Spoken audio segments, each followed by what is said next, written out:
everyone. First of all, thank you to John Orlando for teaching me about the little countdown.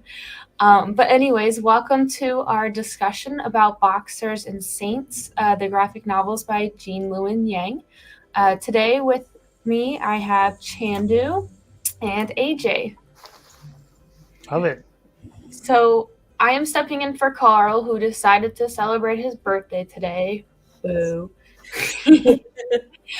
And like I said, we're going to talk about the graphic novels of Boxers and Saints. This is part of our C3, what do we call it? Book reading club, something like that. Comic book reading club. It is on the Fable app. It is there for anybody to join. You don't have to be a comic creative. You just gotta like reading comics, and who doesn't like reading comics? So please join us there. But to get started, does anybody specifically have an urge to give like a quick summary of what the story is, or do you want me to keep trying at that? I don't mind. I'll give a stab at it. So Boxers and Saints is Luen Yang's magical realism retelling of the Boxer Rebellion. And it is split as a duology, but it's not that Saints is a sequel to Boxers. It's more that Saints is the same another story told in the same time period from a different character's point of view. So Boxers shows the story from the point of view of a young boy who ends up being a leader in the Boxer Rebellion on the Boxers' side, as the title suggests. And then Saints follows a young Chinese Christian girl who is on that side of the conflict. That was great. That was really good. So yeah, as AJ mentioned, they're two novels, but they're talking about the same story, which is why I suggested it for the reading club. I thought that was very, very unique. Not a lot of, I haven't encountered at least, a lot of novels who talk about the same story, but from two different sides. So that's why I thought it was really, really cool. However, not a lot of people shared my feelings about it being really, really cool. So we'll go, no, this way. Counterclockwise. Anyways, me, Chandu, and AJ. 1 out of 10. What did we think? I really liked it because it had the two sides. I think after reading it again, because I read these a second time, and having discussions about it, I understood a little bit more because it wasn't my initial reading of like, oh my god, that's so cool, two different sides. Like I was able to, I guess, analyze it more this time. So I would say that I would definitely put this at the 6 to 7 range on my scale. So what about you, Chandu? I think I went the opposite direction. Like when I first read it, I didn't have a super strong impression. I think it kind of, I mean, AJ, I think you did a great job, like setting the expectation that it's, magical realism. I didn't go in with that expectation, and so when it took that turn, I think it kind of disoriented me because I was kind of expecting more of like a more authentic, like a historical narrative, and then it switched anyway. So, but again, after having these discussions, I think I've been convinced to like up my rating a little bit. So I would probably put myself at like put my rating at like a 6 as well for both of them. AJ, what about you?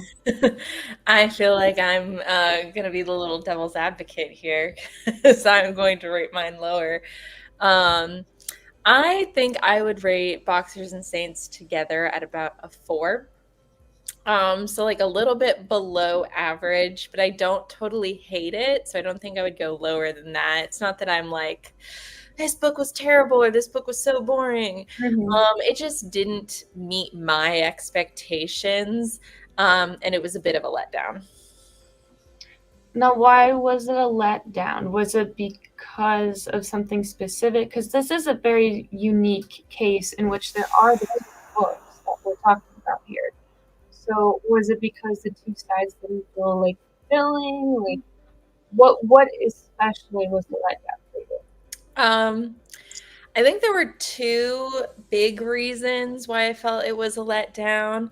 Um, One of them is that I felt like the book description and actually like the way it was marketed, like if you read the like inside flaps that they put on the books, like the way it was described and the actual story I got, I feel like didn't exactly line up. Um, because it's very much pitched as like a very nuanced retelling of the Boxer Rebellion that's like not supposed to take sides necessarily, and that's why it's a duology because it's supposed to show both sides to the story or like multiple sides. But in my opinion, it very much felt like some of the author's bias did affect the story, and that one side was portrayed as much more evil than the other. That's just how I interpreted it. And then the other reason I found it kind of disappointing is because I'm actually a huge fan of the author Luen Yang, and this I think was his weakest writing so far. So having gone in with the expectation of like this is one of my favorite writers, and he's written some of my favorite graphic novels, and then having it like not turn out how I want it to be, it was like an extra letdown. Yeah. I mean, I'm going to piggyback off of that. Please go read American Born Chinese. Please go read other Jean Luen Yang books. Like, he's amazing. This is just a very unique situation, and I think that's what has caused the discussion that we're having today. But to piggyback off of the first one, so boxers, AJ, do you have them right next to you, both of them? So I actually only have Saints with me because I already returned Boxers to the library. So this is what one of them looks like. But if you flip it to the side so we can see how thick it is. Yeah. Okay, so that's how thick Saints is. Boxers is roughly twice the size. I guess you can see both of the covers on the back here. Yeah. That's what Boxers looks like. Yeah, I specifically wanted to talk about how they're two different sizes. And, after the discussions that we had after reading both books, we did research into what was going on. And what I found was that the books are different lengths due to the differing natures of the respective stories. So Yang stated that he encountered more difficulty writing Saints, in which the Christians stay in the same place and just defend themselves, compared to Boxers, in which the characters go on an adventure. And the reason was that he wanted to find a visually interesting way to represent the convert's internal struggle. So, with that in mind, and with the two books being completely different sizes, and we're not talking about like 1 or 2 page difference, we're talking about like a huge difference. Is that part of why? Did it help it or did it fail it by being two different sizes, do you think?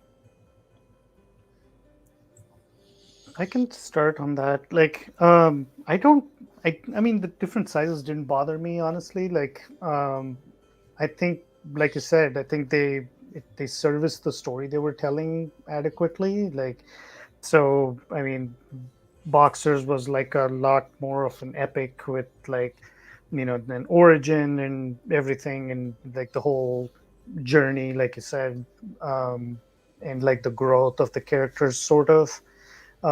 And Saints, yeah, it was pretty localized, and yeah. So I don't know, and I think it was an adequate story, like both of them. So like the size didn't bother me as much. I think what bothered me was just like, well, first of all, like I said, like the making it seem like it was a historical account, and then going in and then subverting it into like this magical or like metaphysical thing, which I liked the idea. I mean, but I think it kind of in execution it didn't work. Like it felt like they didn't do justice to either side of those things, and that was true for both Boxers and Saints for me. Well, AJ, I know that you had a problem with Saints being smaller, but that's because you had a personal connection, right? Well, I mean, it was a few reasons. I think because it's so much smaller, it just feels like there's not as much story there and it doesn't add much. And if you really are going to do this like dual narrative where you're trying to show two sides of a story, two sides of a conflict, I think you need to give both sides their fair share. And it didn't feel that way to me. And similarly, because of the vastly different lengths, I feel like we got a lot more character development in Boxers than we did as Saints. And I think what you talked about of like the personal connection thing is I really wanted to connect with the main character of Saints, but I felt like I couldn't because we didn't get nearly as much character development. Yeah. I think, when I was reading it the first time, the main character of Saints is teased within like the first couple of pages, right? I mean, it's pretty close. So you know that she's there, but you don't know that that's the Saints until you read Saints. And then the main character of Boxer shows up in Saints, but at the end of the novel. So it was interesting to see, like, oh, these are the points where everyone is lining up.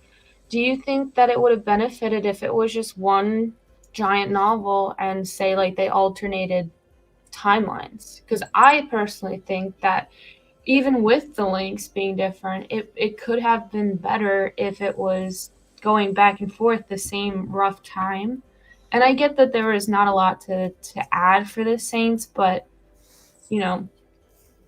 I'm sure they didn't have the Mulan-esque fighting sequences that were depicted in the graphic novel, So do you think it would have benefited if it was one novel, but alternating? I do think it would. I mean, Boxers and Saints, like literally in the description, I'm reading this word for word. It says Boxers and Saints is an innovative novel in 2 volumes, the parallel stories of two young people caught up on opposite sides of a violent rift. And I think if you're really going to try to do like a novel in 2 parts, then it should feel like a cohesive novel. Because notice that description didn't say it's a duology or it's like a 2-part story. It said like a novel that just happens to be told in 2 parts. So if you really want it to feel like it is meant to be a cohesive story, I do think having it be in 1 volume with alternating chapters would have been better. And I also think doing alternate chapters ensures that you actually give both sides of the story equal weight, instead of having one feel like it's so much heavier and longer than the other. That's fair. Chandu, anything to add or? No, I mean, I think that's a great point, AJ. Like, I think the only thing I'm thinking about on that question is like whether, yeah, I felt like with Boxers, and because of the metaphysical angle and because of like, the focus on the theology, and like, I felt like it could get distracting if they were both in the same volume. Like here you were, trying to get tuned to like the Chinese pantheon, and then with Joan and Jesus showing up. I mean, it may have worked. Like, I mean, it could have been a good contrast too, like from like not just like the physical plane with the cultures, but then at the yeah, at the higher plane or whatever. It may have worked. I'm not sure. Yeah, I mean, we'll never know. So just throwing it out there. But Yeah. let's talk about the fun things. So one of my favorite things in reading the book is that, it's about the Boxer Rebellion in China. So they're all they're all speaking Chinese. However, it's written in English so that we can read it. And then whenever a foreign person is talking, theoretically in English or Spanish, there's like little symbols drawn so that you can't read it. It's gibberish to you because you don't understand it. So I thought that was really fun. I liked that. Was there anything else that like stood out to you guys of like, oh, I liked how that was done? I gotta say, I agree that was clever, because it kind of puts us in the shoes of that person who like wouldn't be able to understand what a foreigner was saying if they don't speak that language. So that's like a good way to like make the story a little more immersive. Um, I'm trying to think if were any other little tricks like that I enjoyed, but I Yeah. can't think of anything else. Yeah. But I like, almost feel sorry. like, sorry. No. Go ahead. Um, I'm struggling to think of any other like artistic things like that I found really clever, but I'm starting to think of things that like weren't in there that I wish were in there. Because Chandu has already mentioned a lot. For anyone in the live stream audience who doesn't know, this story does have a lot of magical realism elements, specifically drawing upon Chinese mythology and Christianity, since those are kind of the two opposing sides, the two different cultures shown in this story. And especially like in Boxers, the main character and his I forget what like his army is called because it has a really long name. Right. But they The brother disciples their of the power, righteous and harmonious fist.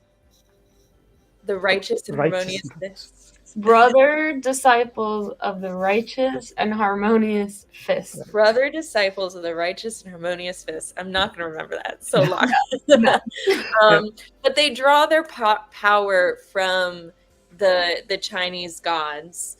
And you even see points where they actually like transform into like the deities that they get their abilities from.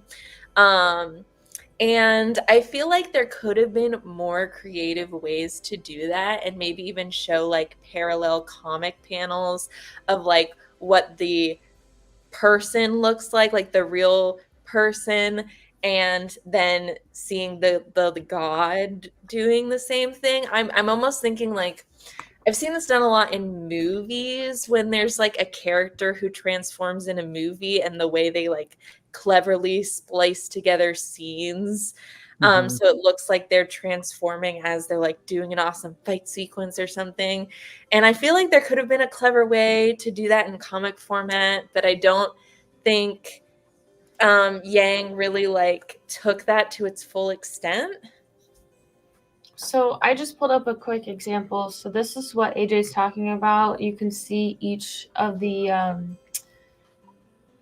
characters have their godlike figure. However, I do believe this is like one of the only pages in which it does that mimicking poses so that you know who the person is and who their god form is. And I think this on the page is what you're talking about, is you wish there was more of this, right? Yeah, a little more of that. And I feel like there's also like, you know, different ways you could represent it other than just this. But Right. yeah, I also feel like if you did more of this, maybe it would make some of the stuff like less confusing. Like if there is any confusion over like, okay, like who is transforming into who are these godly figures now? Because when you do get in the action scenes and there's like a lot of characters going around, it can kind of get hard to lose track. So I don't know if there was a better way he could execute that. We may never know. Yeah, and I think that was part of the like struggle for me too, was that like, you know, the tone of the book, or like, you know, the paneling, the colors, nothing really changed. I mean, yeah, the gods had like very unique designs and everything, but like it didn't change in terms of like rendering or anything to like make it metaphysical. So it just looked like people in costumes and like, you know, just, you know, doing the thing, and then suddenly they're back. And I don't know, it didn't land the same way for me. So yeah, it still read like a historical narrative, but in which suddenly these things showed up. So like you were saying, AJ, like if it had been portrayed in a way that showed, I don't know, like an illusion or like something, that was, yeah, I don't know, I think there could have been better ways to display that. Another thing I didn't know also about this was that it was intended for like younger audiences.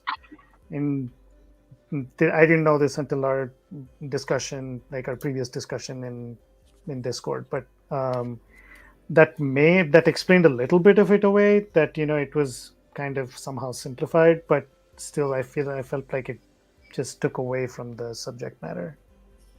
Yeah, I mean, it is a difficult topic to cover, especially since Jean didn't want to take a side.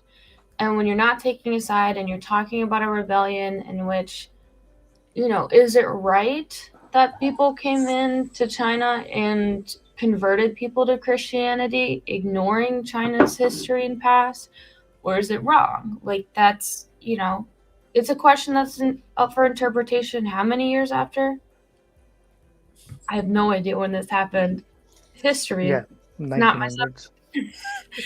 and we're still discussing it, So I think it is difficult position, and also to make it for a younger audience. Like maybe it was just a lot to like not swallow, but a lot to try to fit in together. Yeah. I think it's kind of interesting that this came up in the conversation because before I picked it up, I also like wasn't sure what audience it was aimed for. I guess I kind of assumed like middle grade to YA just because I know that's what he mostly writes. But then after actually reading it, I was like, I'm not sure because there are some parts that do portray like violent conflict. There's like some on the page like beheadings and like people being stabbed and stuff that like I would not expect to find in a children's comic. Yeah. According to the library, it's labeled as teen, which I guess like a teen could read this, but I'm honestly like not totally sure because there are certain scenes that feel like they're maybe kind of like brought down to appeal to a younger audience, but then there's also those like very overtly violent scenes that feel like kids would not enjoy. So I don't know if the like part of me is like what audience was this really for? And like even if he had a specific audience in mind, was he really that successful in appealing to that audience? I'm not so sure. See, I want to, go off of what you're saying, but I'm trying to pull up an image real fast. So I think going off of the gore, I am gonna pull up a picture. It just depicts blood and dead soldiers. So if you don't want to see that, don't look away, skip 30 seconds, do whatever you need to do. It's hopefully, is it this one? This one. Okay. So there is more gory stuff out there, but for the most part, it's just like blood like this, and you get the illusion that the soldiers are dead without it being too over the top. And my question for you guys to kind of go back is, do you think it's because his style that it is a little bit more forgiving with the who the audience is intended for? Because I mean, I've read, what is it, the Watchmen. It's super detailed, super detailed. So do you think because of his style that I'm gonna actually pull down here, that it's a little bit more forgiving for it to be a teen rated book? I think that's part of it. Not just because the gory parts are less detailed, but I feel like in general, simple art styles are associated with kids comics. And it's very rare that you find kids comics that are rendered in the same detail that you would like adult superhero comics with like all the fancy inking. So his art style already is like very much falls in line with, you know, like I would say like middle grade graphic novel expectations.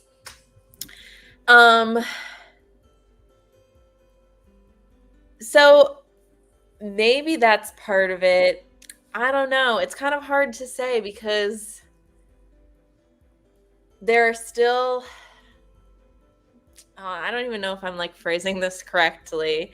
Because I also don't want to assume that like if a kid did read this that they would automatically be like, oh my gosh, the horror. Because obviously like different kids can handle different things, and there probably are some young kids out there that could read a book that has violent scenes and like not freak out about it and like be fine, be able to understand it. And so like that makes this a difficult conversation as well. But I just feel like part of me wishes that instead of trying to like take this complex event and make a graphic novel for like kids and teens about it, that he had kind of like leaned into the fact that it's a very complex and very violent situation and made something that was more geared towards adults. Because that could have actually made it more interesting if he had like fully leaned into that. I almost think I could have preferred that. Yeah, like fully lean into the graphic, because it's not like not a pretty part of history, right? Like I'm not sure the number and I can find it, but like it was real, it happened, people died, like it was not great. Yeah, so why try to dumb it down other than to teach people who might not have known about the Boxer Rebellion? Right. And if that was the goal, then why mix in, like, why taint it with like metaphysics? Like, why not tell the actual story? But anyway, I'm back on my soapbox. I'll get off.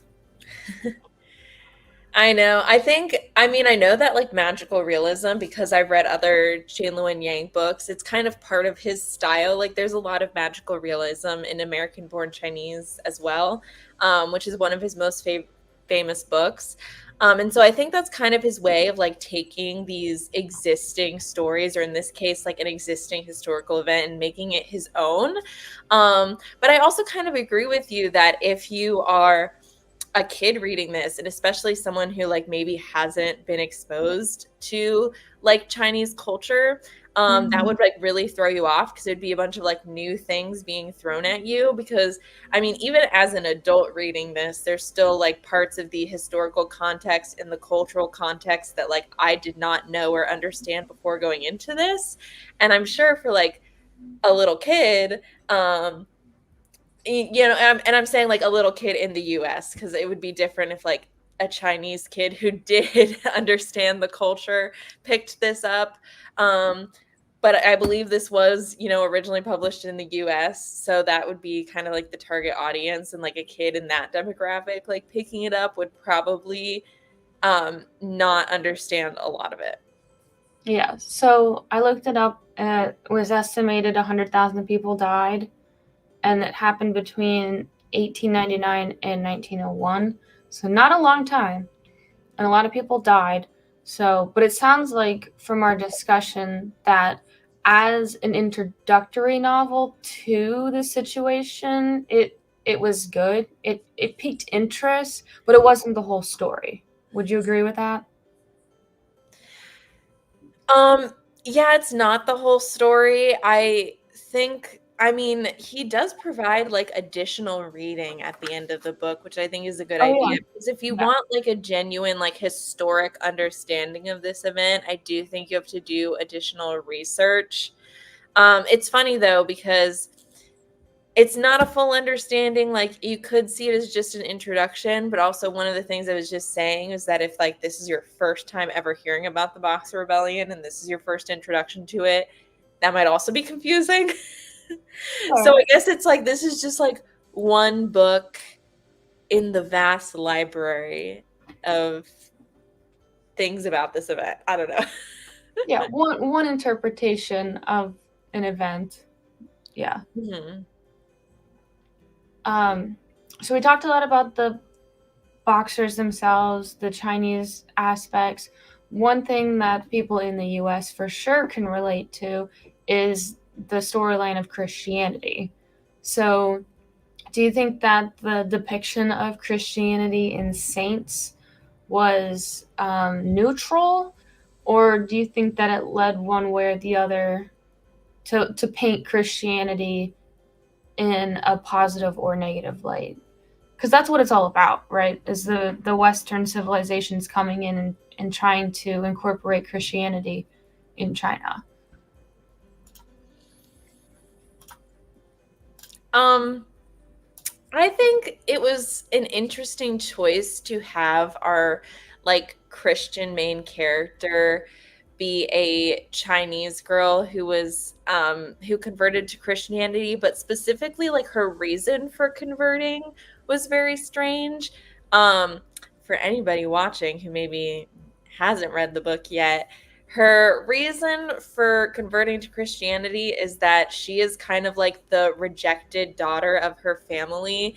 And everyone thinks that she's bad luck, thinks that she's like a devil. And so then when she hears that the Christians are referred to as the white devils, she's like, they're devils like me. I should be one of them. And like that's how she first connects with Christians, which is like a very strange reason to be like, they're called demons and people think I'm a demon, so I'll hang out with the other demons. Like to me that is very weird logic, and I would have preferred a story where it felt like she had a more genuine reason for um wanting to become Christian, and like something that could maybe relate to like why a lot of people these days might choose to convert with Christianity, which is like maybe like she hears some of the biblical stories and is actually like, wow, these are cool. I can understand these and like understand why like Jesus maybe seems like an interesting figure. Like I feel like there are just so many other ways that he could have gone about this story that made it feel more realistic, something like more relatable. Um, Mm-hmm. but instead, like her reason for becoming interested in Christianity is very weird, in my opinion.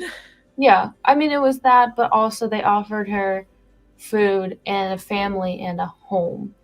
So like I would say that still happens. A lot of, to my knowledge, Christians go and build houses, bring the communities, bring them in, and that's typically how people are introduced to it. However, later on, they're learn about it and then connect with it on that personal level that you're talking about, and I think that's what she went through, because Yeah. spoiler alert, she died for Christianity.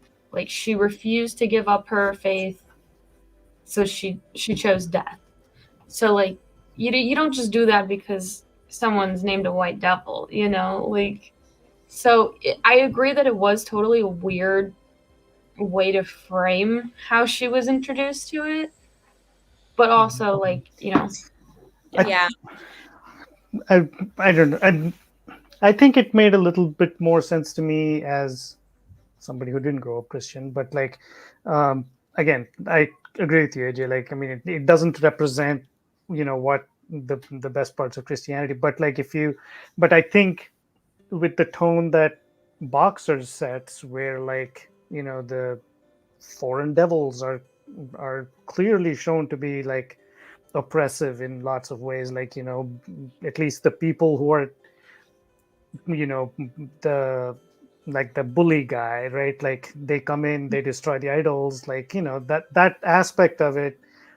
If like, to me it felt like the Chinese folks in the village, like that is how Christianity was kind of introduced to them, and like, their way of life was one way, and then it's like suddenly these people come in with a different way of life, and then they're imposing that, and like, so it's she I mean, with with Viviana or whatever her like fourth child. I can't remember her Coral like. face or something. Yeah. Yeah, Poor girl. four Poor girl, girl. right? Thank you. Yeah. So like it felt like she, that was what she was exposed to, and like her first exposure to Christianity is her family and her immediate people talking about them as demons. And so and she's like, well, they talk about me as a demon, so maybe that's where I belong. And so I mean it kind of made like kind of reinforced that for me, so I think it Mhm. worked a little bit. I think, well, I think another reason why I have trouble kind of like buying this story or feeling like it's a realistic portrayal is because the first like actual Christian she connects with is an acupuncturist that she meets. She actually originally goes to the acupuncturist. Like I think it's like her mom takes her there because she has a face problem because she keeps making these like devil faces since people call her like the devil child. Um, it's another like kind of weird story, but they go to this acupuncturist to hopefully fix it, and the acupuncturist has like a crucifix in the background, which is how they know that he's Christian. And so she goes back to this acupuncturist and is like, I want to know more about this. And that's kind of like the first actual Christian she connects to. And so then he like is like, "Oh my gosh, yes," and starts like teaching her about it, like reading her the Bible and stuff. But for a lot of these like Bible lessons, she actually like kind of like zones out and doesn't seem super interested in it. So that's like another reason where I'm like, well, it's hard for me to believe that she became like this like super faithful person when like for a large majority of her Bible lessons she was like not even paying attention and doesn't seem to really care about these stories that her religion that she converts to is based on. So I don't know. I didn't buy it. Yeah. Well, that's fair. But yeah, I mean, I think we covered a lot of different aspects about the book. I mean, is there anything else that you guys want to talk about or bring up in terms of this journey that we took with the two separate books and the same storyline?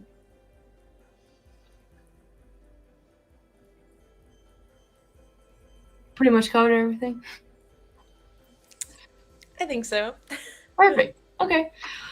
Well, we'll wrap it up here by saying so September, we are reading Seconds by Brian Lee O'Malley, and In the Shadow of No Towers, which I just realized is very on point for today, as today is September 11th, the 23rd, wow, anniversary of 9/11, and that is what In the Shadow of No Towers is about, is a collection of the comics that Art Spiegelman, who's known for Mouse, created in response to the tragedy of 9/11. Yes, thank you so much.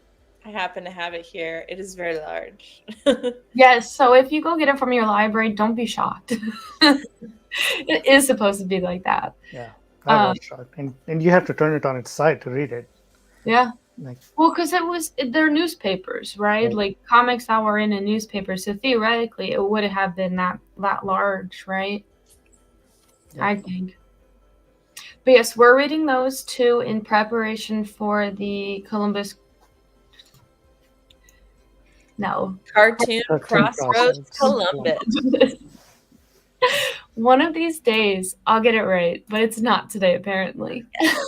The other thing that has 3 C's. Yeah, the other thing with 3 C's. Yes. That is happening September 26th through 29th. It is a fantastic event if you've not been. Both Brian Lee O'Malley and Art Spiegelman will be at the event, so please check out their website. Additionally, C3 has their own table at CXC, so come visit us at the main library those days. We are directly by the signing table, so we may or may not be gushing by who's sitting next to us. And if you stuck around this long, or you're just waiting for me to announce it tomorrow, we decided to have October's book be left up for a vote. And so the results are in. And if I thought about this sooner, this could have been smoother. Okay. Drum roll, please. Our October book will be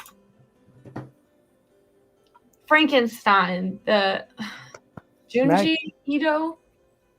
Anybody? Yay! I So suggested funny. this one. Awesome. So we will be reading this book for October. That will start roughly October, or we'll start reading September 25th and discuss it in October. So thank you for suggesting it, AJ. It looks Thank you. so. But yeah, I think those are all the announcements from me. Let's go ahead and tell people where they can find you guys. So Chandu, do you want to start? Sure. I think the best place is my website. It's tennety.art, just like my Instagram handle. And yeah, there's a /links. You can find all my links there. So to my Ko-fi, to my Instagram. Yeah, would love anything y'all can do to check out my stuff. Thanks. AJ? Yes, you can see my link tree down there. I am primarily on Instagram at AJ Easterday 8. I have a big ongoing project right now that you should check out. Just a little self promo. Go look at it. And then, so you can find me on Instagram, but really, please find me on the Fable app because, as I said, we're reading Seconds by Brian Lee O'Malley, and I love him, and I want to talk about it, so find me there. Find me on the Fable app, join our discussion about the two fantastic books that are not the standard, Art Spiegelman and Brian Lee O'Malley books. We're reading the other stuff, so... With that, I'll say goodnight for tonight, but thank you guys so much for joining me. And for everyone who's watching or will be watching, we'll look forward to the next discussion. Bye, everyone.